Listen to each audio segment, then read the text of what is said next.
For this month's Patreon request, I was asked to look at a rather infamous Disney comedy from 2009, although it was filmed in 2007. An unusual attempt at a comedy.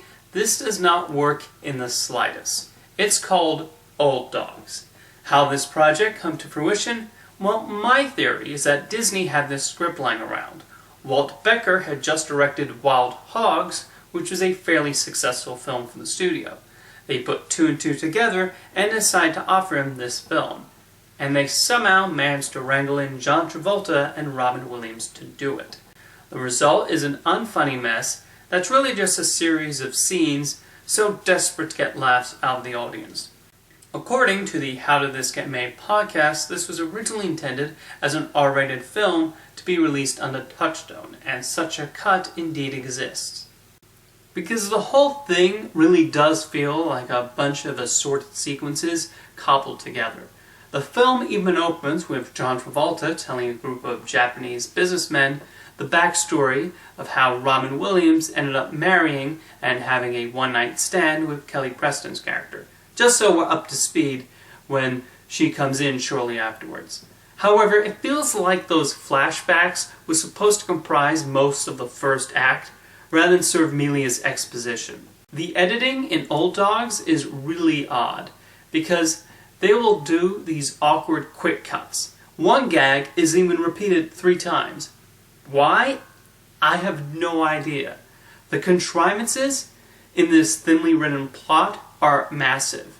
It's as if they thought of the quote-unquote funny situation first, and then tried to force the characters into them, like the scene where they end up facing a gorilla in a zoo.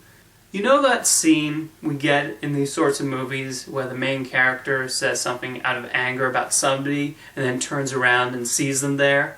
That's in this film, and do you know what makes Robin Williams say that "I wish I never had children" comment? His son unplugged a fax machine.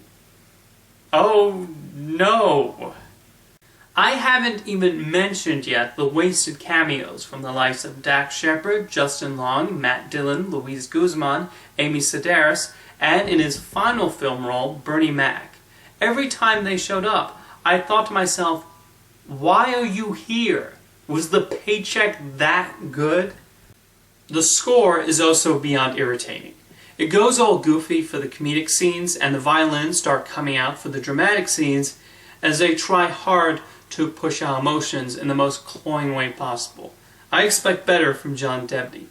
However, as unfunny, ludicrous, in-your-face, and ridiculously schmaltzy as Old Dogs is, there are a couple of bits of praise I have for it, because even in some truly terrible films, you can find 1 or 2 nice things to say. Number 1, the gorilla suit is well done. I mean, the scene it's in is stupid and requires Seth Green to overact the balcony seats, but Alec Gillis and Tom Woodruff Jr. did a good job on the gorilla costume. And number 2, Robin Williams. Even though he's working with a script that's neither funny nor emotional, little direction, and a movie heavily chopped up in the editing room, that glimmer of talent shows up on occasion. You can tell he's trying so hard to make this land. And yeah, it doesn't, but he strikes me as an actor who never coasted just because he felt the material was below him.